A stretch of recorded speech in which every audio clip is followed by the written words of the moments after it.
位贵客，里面请。安某是如意家鞋店主，见过几位贵客，小店粗陋，慢待了几位。听闻贵店制作的衫裙，不光绣工精美，设计更是新颖独特，颇受长安官商女眷追捧，以致一裙难求。今日我与阿娘慕名而来，只为定制一套全长安城最独一无二的嫁衣。请贵客放心，不是安某夸口，小店所制嫁衣，必定是长安城中最美的吉服。店家切莫把话说得太满，我的要求很高，你怎知一定能让我满意呢？我要的嫁衣，既要符合宫中的规矩礼制，又不能因循守旧，一成不变；既要祥瑞贵气，又不能庸俗，老气横秋。要内敛不刻意，且细微处见巧思，让观者一顾倾城，过目不忘。这些要求，贵店可做得到？宫中的。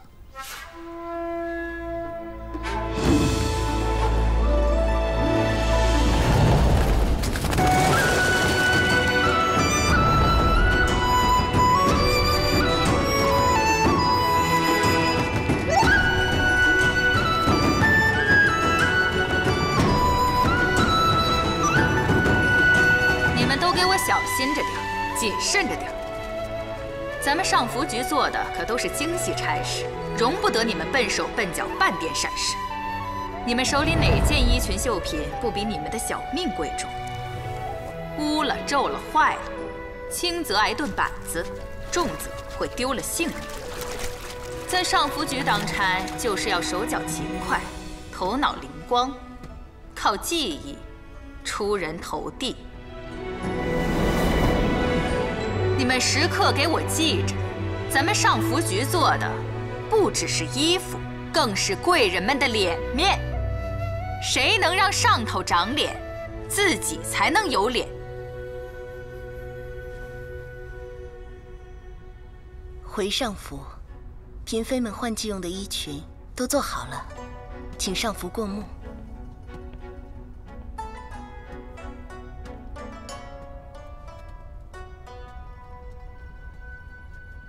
其他的嫔妃也就罢了，杨妃的衣服，我要亲自送过去。难道宫中的传言是真的？杨妃要当皇后了？这怎么可能呢？杨妃曾是齐王的正妃，是陛下的弟媳，怎么可能继承后为母仪天下？还不闭嘴！陛下要立谁为先后，岂是我们可以妄加议论的？都管好自己的嘴！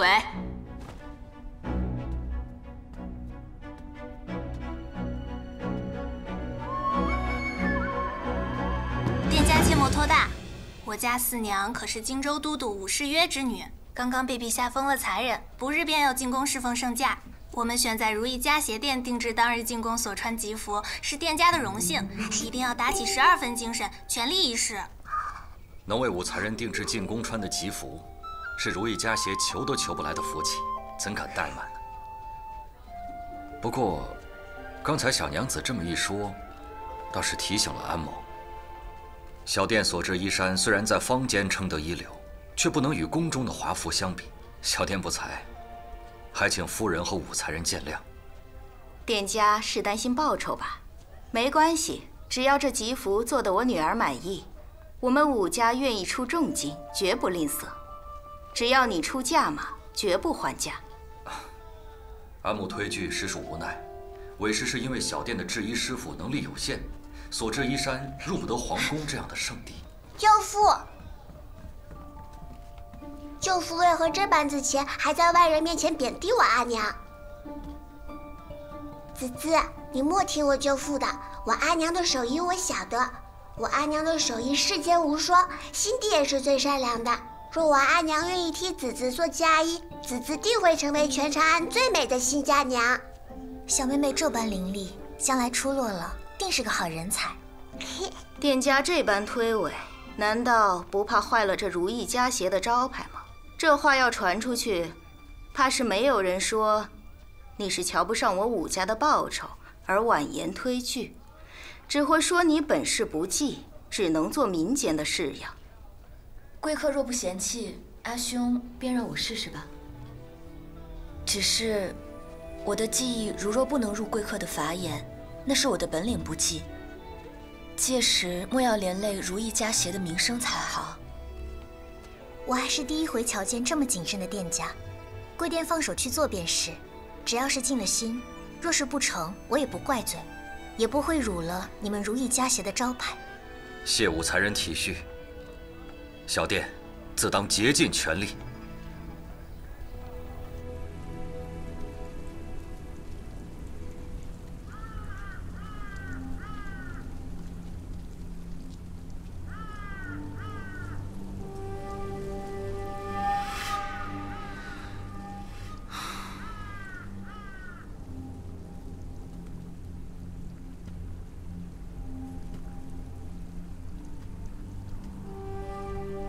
上府，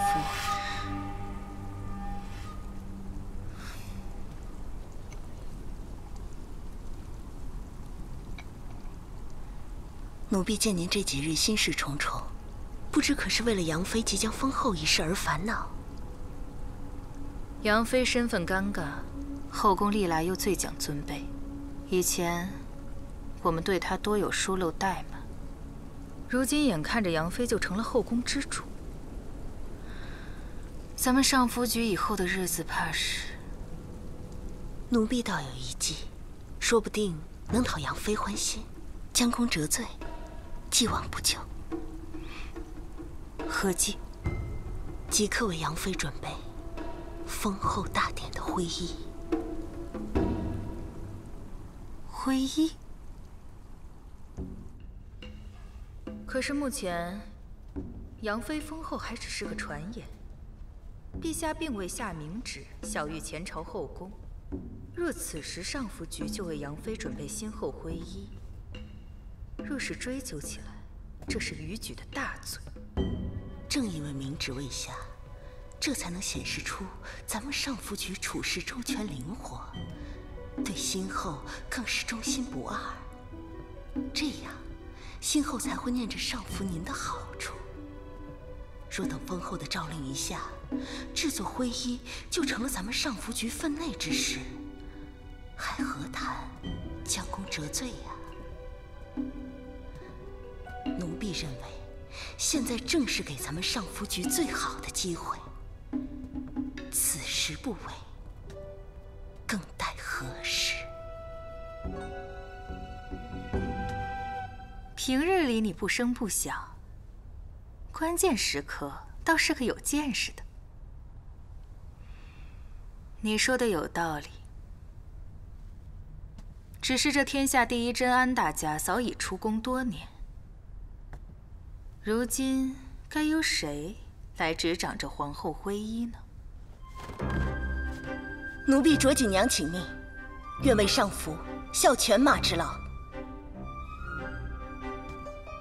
你？奴婢是天下第一真安大家唯一的徒弟。几年前，师父辞去上福局大家之位，至今行踪不明。能接替师父衣钵制作皇后徽衣的，也只有奴婢这个安大家的亲传弟子了。绣制皇后徽衣非同小可，你可有十足的把握？奴婢有信心。我答应你，若是此次你制的徽衣能够讨得新后欢心，我定帮你坐上上福局大家之位。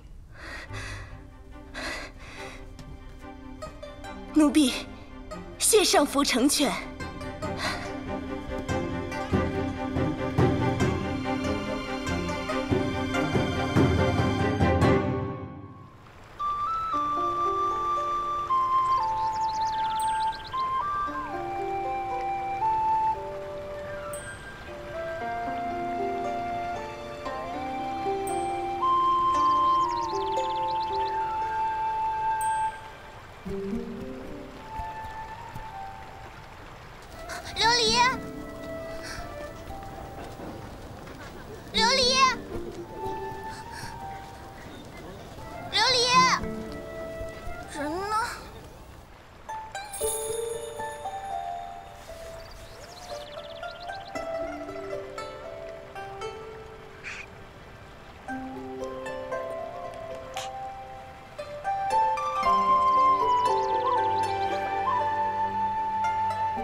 死的绣活已经出神入化到这般境地，你阿娘居然还撒谎说不曾教过你，我这就去找阿爷评理。妹妹莫误会，我阿娘确实从未教过我，这是我偷学的。少诓我！偷学哪能偷得这般精湛的技艺？我不信。这有什么？要不是我阿娘禁止我动针线，她又对针和中绣针的数目十分的清楚，我也不会偷拿一枚钝针来用，影响发挥。你说的可是那根金针，代表你阿娘天下第一的信物。那枚金针虽然好看，却是枚钝针，很不好用。可是，那是我阿娘唯一不会实时检查的针了，我只能勉强凑合着用。妹妹若想学，我教你便是，可是千万不要告诉我阿娘。你真肯教我？为何不肯？阿紫若真愿意，便将这茶花绢帕赠予我。日后你若反悔，我便将这绢帕拿给阿爷和你阿娘瞧瞧，让他们罚你，如何？好吧，妹妹既然想要，我便赠予给你。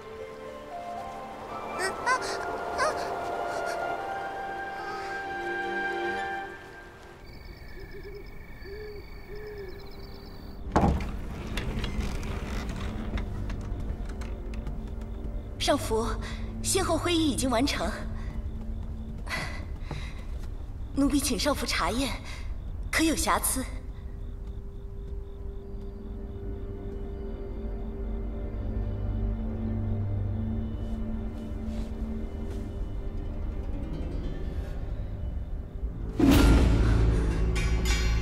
上福可是对奴婢制作的会衣不满意？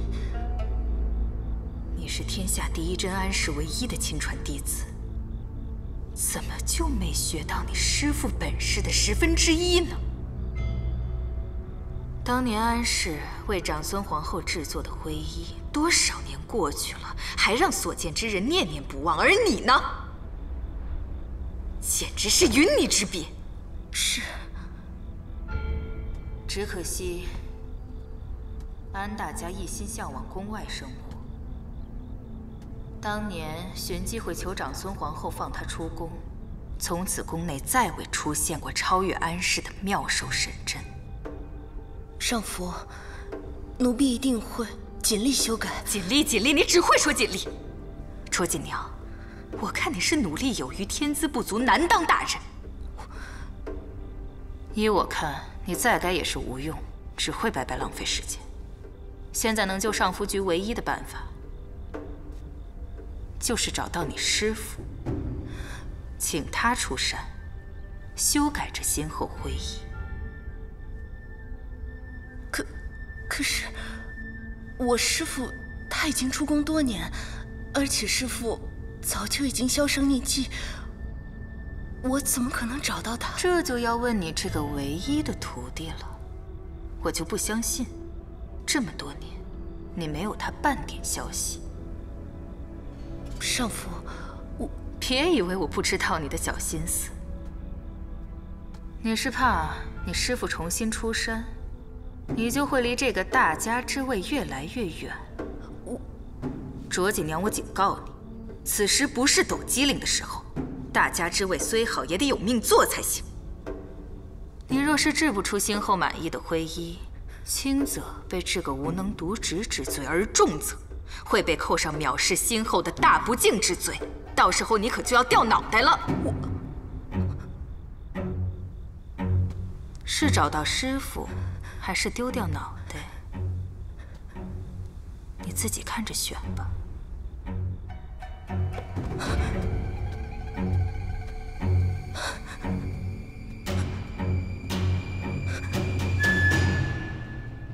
我告诉过你了，我是安大家的旧相识，有急事相求。难道这就是你们库迪府的待客之道吗？我说过了，我们府上没有什么安大家。你让开！你不能进去！你真的不能进去！你，我乃宫中女官，岂是你个下人可以拉拉扯扯的？还不赶紧松开！小人不敢得罪女官，可这是私宅，我们府上真的没有您要找的人，求您见谅。我奔波了一日，腿都快走断了，若没有十足的把握，也不会上门来。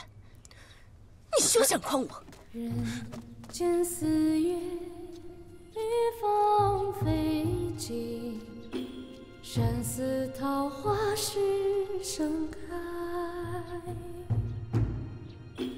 长恨春，归无觅处，不知转入此中来。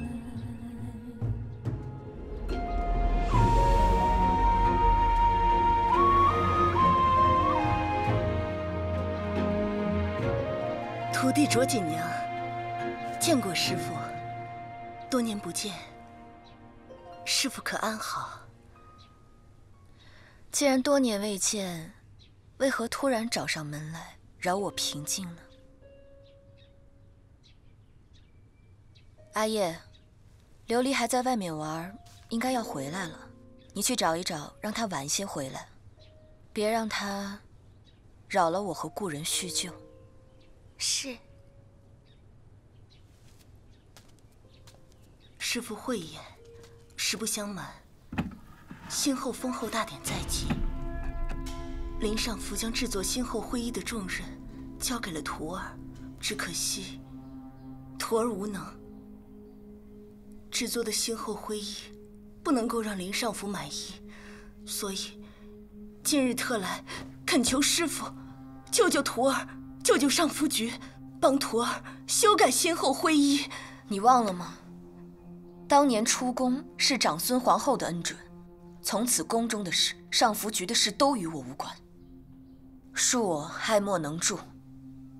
当年恩准您出宫的是先皇后，可如今后宫即将更换新主，如果先后不满意徒儿制作的徽衣，那么徒儿只好让先后想起师父。师父的高超技艺，先后也是知道的。到时，先后定会下一道懿旨，领师父入宫继续当差。那时候，如果师父敢抗旨，便是死罪。卓锦娘，你在威胁我。徒儿不敢。徒儿只是与师父道明事实而已。只要师父能够帮徒儿制出令先后满意的徽衣，便可以省去后面的麻烦，继续留在民间过逍遥日子。徒弟也绝不会把师父的行踪告诉他人。师父，刚才徒弟好像听见你跟一个仆妇提起一个叫琉璃的名字，像是一个女孩的名字。莫非是师父的女儿？师父，就算你不为自己着想，也请你为府上的家人着想。10年未见，你的言辞伶俐了不少，更是心狠手辣了。事已至此，多说无益。我只有一个要求，你要是应了，我就答应你修改徽衣。师父，请说。不要向任何人提起，我还有个女儿。徒弟发誓，绝不向任何人提起。若违此事，天打雷劈。如此甚好。将你制作的徽衣留下，7日之后再取，我自会改好的。我还有一句要提醒你：如果你想坐上上福局大家之位，就不要向先后提起我。此次制作徽衣是你一人所为。谢师父，那徒儿就先告辞了。7日之后，徒弟再来拜访。慢走不送。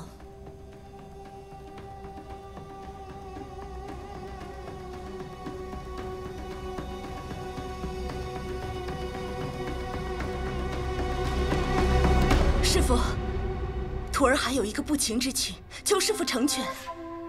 师父可否把代表天下第一针的信物传与徒儿？只要手握金针，徒儿就可以名正言顺的成为上福局的大家。徒儿坐在上福局大家的位置上，是师父的荣光，也是师门的荣光。求师父成全。欲壑难填，一针何用？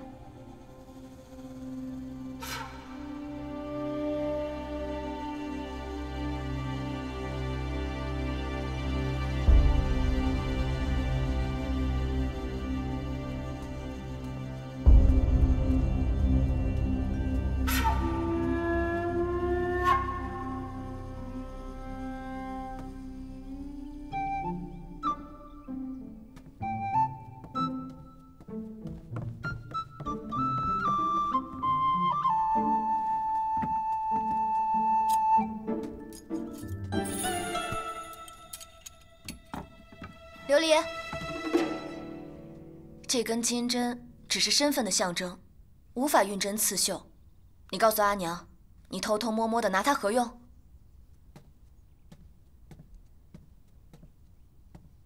阿娘不准我动针线，我一时没忍住，想修罗帕。想到这是唯一一枚阿娘不会实时检查的针了，才打起了她的主意。阿娘，我错了，我不该偷拿金针。你是说，你拿这个金针绣罗帕？罗帕在哪儿？给我瞧瞧。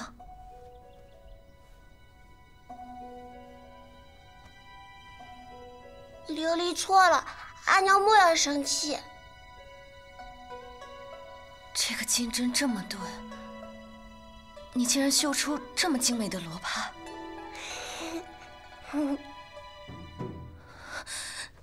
阿娘跟你说过多少次，不要学制衣，不要学刺绣，为什么就不听呢？你为什么要惹我生气呢？为什么？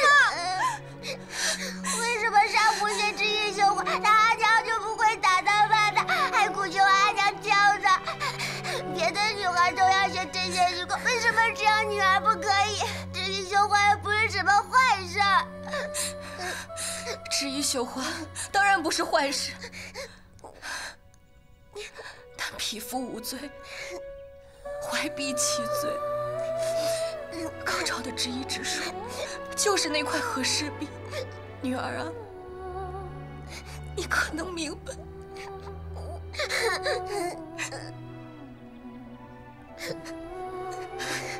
阿娘当初离开皇宫，就是因为这身技艺。身不由己地介入皇宫的你死我活的斗争，阿娘不想参与那些争斗，更不想成为他人争斗的工具。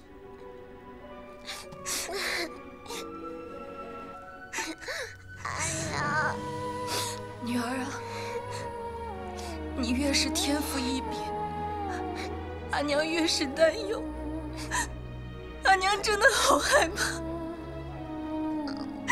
阿娘真的好害怕。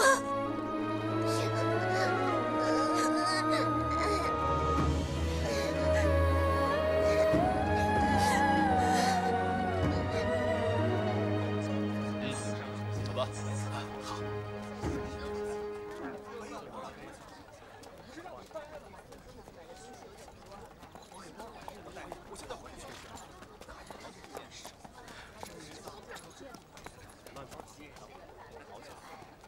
这是我的通关文牒。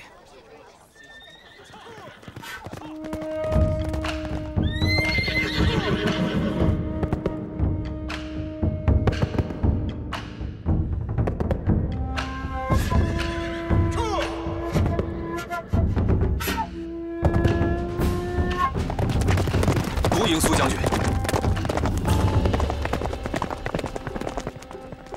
苏将军，那位就是军功赫赫的苏定方将军。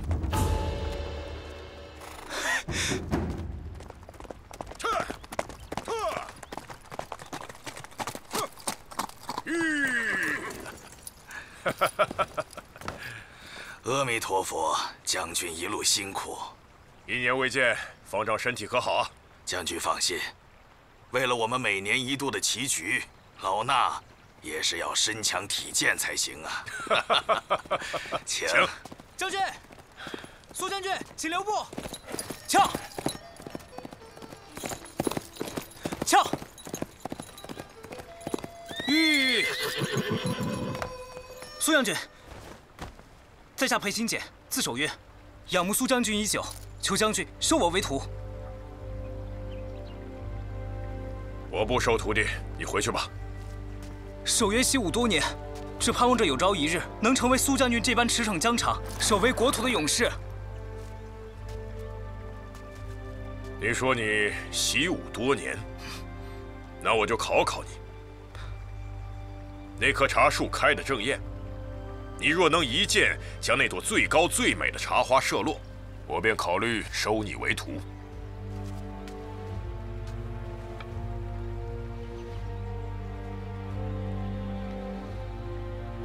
我让你5步。是太近了。跳！跳！跳！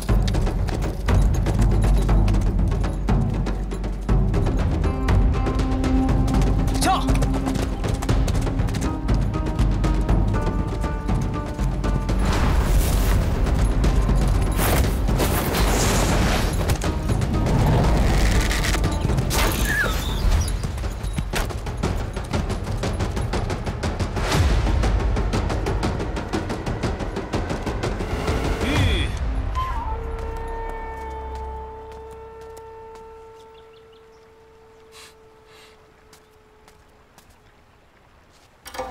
将军，此朵茶花绣得娇艳动人，栩栩如生。裴郎君射出精湛，将军是否再给他一次机会？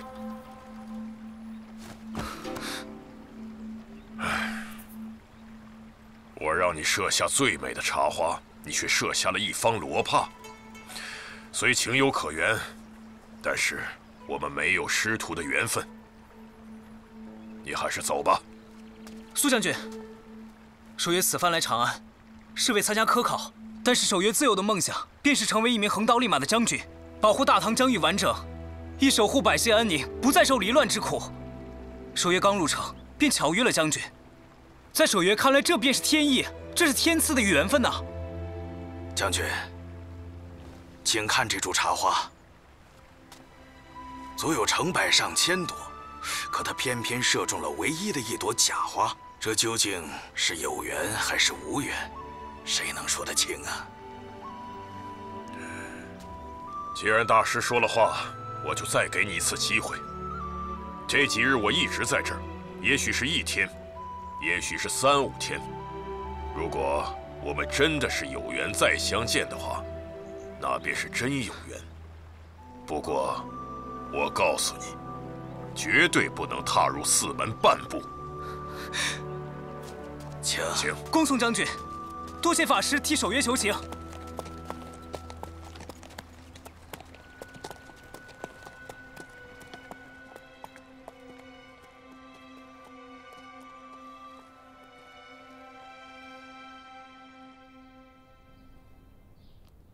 那照你这么说，修改先后徽一之事，尚且不知是祸是福。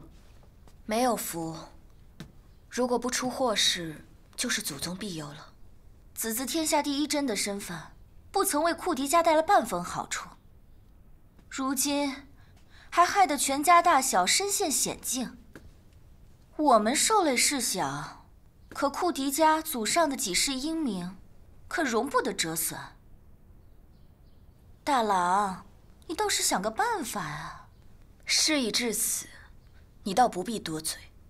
哎呀，都别说了，赶紧想个对策吧。奴倒是有一策，说出来，子子和大郎可别怪我。都什么时候了，还卖关子？快说呀！请大郎提前为子子写下休书。胡说什么呢你？哎呀！大郎，你听我说嘛。子子可千万别怪妹妹心狠，我这么做也是为了全家着想。子子就算是舍得拖累全家人，肯定也是心疼自己亲生女儿琉璃的。哎呀，写休书啊，就是个万一。万一日后杨妃若不能封后，便请大郎拿出今日的休书示于人前，与子子撇清干系，这样就能保住全家了。阿曹好像说的有些道理啊。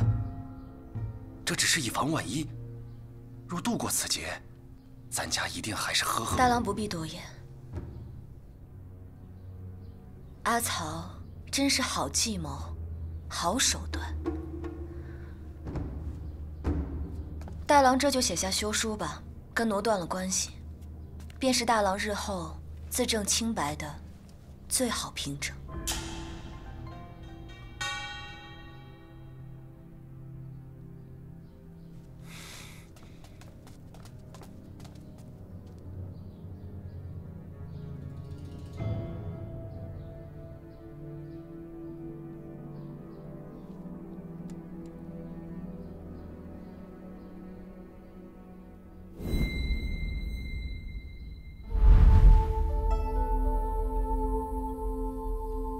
曹氏狠毒刻薄，大郎自私怯懦。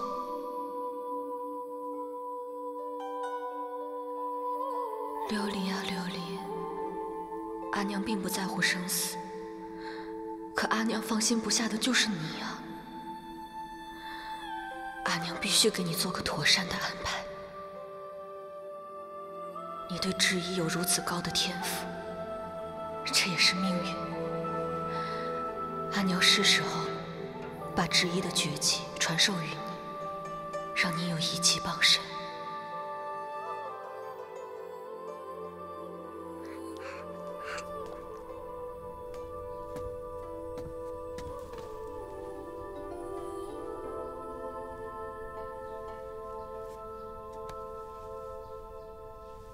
这衣裳不是阿娘做的。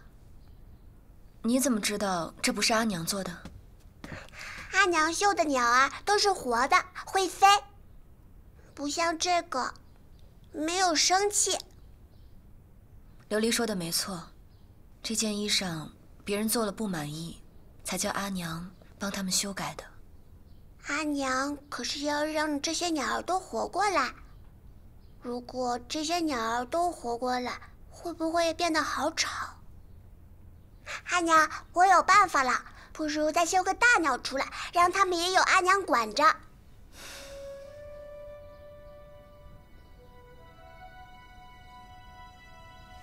女儿啊，你既然有如此高的天分，真不知道是福还是祸。琉璃啊，阿娘带你去一个安全的地方住几天，好不好？阿娘要将我送到哪里？你不是喜欢跟阿娘学制衣吗？如果你乖乖的，那阿娘就把技艺传授给你。阿娘，您真肯教我。阿娘，在家教我不好吗？阿娘让你去的地方是个好地方，你去了那里可以像阿娘一样给别人制衣。阿娘，不能跟我一起去吗？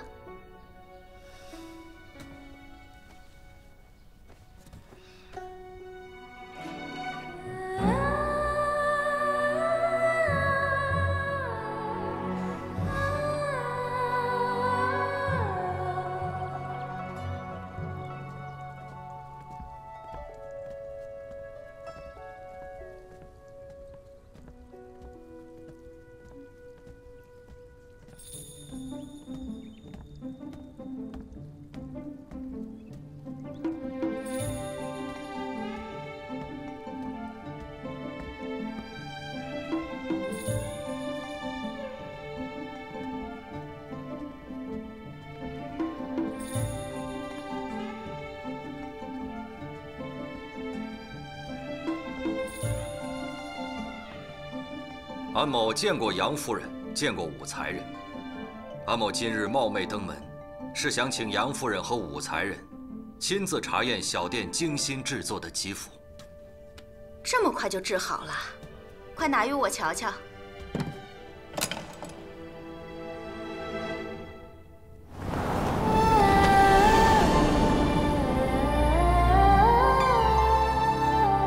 这是如意家鞋店为武才人定制的吉服，请杨夫人、武才人过目。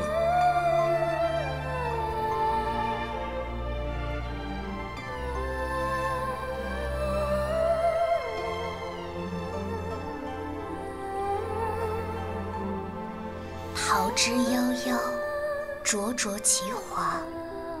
之子与归，宜其室家。以诗文入绣，制成吉服，的确新颖别致，不入俗套。这首《桃夭》亦是切题。这首《桃夭》寓意虽好，可是这吉服上只绣一枝桃花，未免单调，不够喜庆热闹。如果绣一束桃花，繁花似锦，那才是吉服应该有的样子。莫非你们偷工减料，故意怠慢？回夫人的话，一束繁花看似热闹，却没有主次之分，无法让人过目不忘。这件吉服上的桃花虽然只有一枝，却是精雕细琢之作，取一枝独秀之意，会让观者流连忘返，过目不忘。一枝独秀，说得好。在这美女如云的后宫，哪个嫔妃不想一枝独秀？来人，看赏。是。夫人且慢。这件吉服的领口和袖口还需按照才人的身量修改得更妥帖一些。我阿娘吩咐我在贵府住上几日，按照才人的身材完成后续的工作。等吉服全部完成，夫人和才人满意，到时琉璃再扣些夫人的赏赐。你还是个乳臭未干的娃娃，即使你阿娘的手艺再精湛，我拿什么理由相信你一个娃娃会制衣呀？夫人莫要看不起我，这点小活我琉璃自是不在话下的。哎呦，这小孩！夫人莫要小看这孩子，她可是天下第一针的女儿，手艺都是她阿娘亲传的。这件吉服的主要工序都是由安氏来完成的。余下的收尾工序，这孩子完全能胜任。那日为我量体裁衣的，竟是大名鼎鼎的天下第一针。正是。那倒不如……既然这样，就让这孩子在吴府住下吧。我也想看看他的本事。你若将这吉服的收尾工序做好，我重重有赏；如果出了差池，我也会重罚。你怕不怕？这点小事有什么难的？请杨夫人和武才人拭目以待。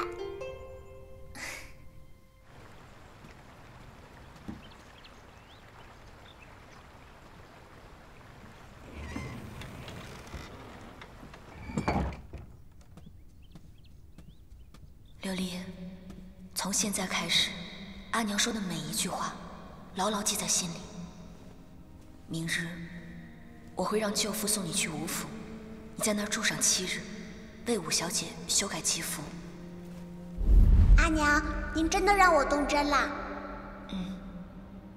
这是阿娘多年积累的织衣心得，把这交给你。你在吴府把里面的内容一一记在脑子里，然后把它烧掉。切记，这里面的织衣秘诀不能让旁人看，记住了。这枚金针是当年陛下和先皇后赐予阿娘的，代表着天下第一针身份的信。阿娘把这个交给你，以后由你来保管。7日之后，阿娘会亲自去接你。如果7日之后不是阿娘去接你，你万万不可回来。到时候求武才人送你去尼姑庵，寻求佛祖的庇佑，不要向任何人提起。你是天下第一针安氏的女儿，知道吗？不要，阿娘，我不想去吴府修改吉服，更不要在那儿住上7日。琉璃不要和阿娘分开。琉璃，这次一定要听阿娘的话。阿娘这么做是为了你的安全，知道吗？阿娘，阿娘，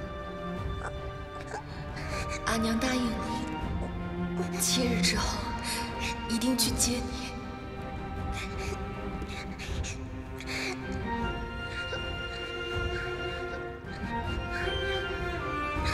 阿娘，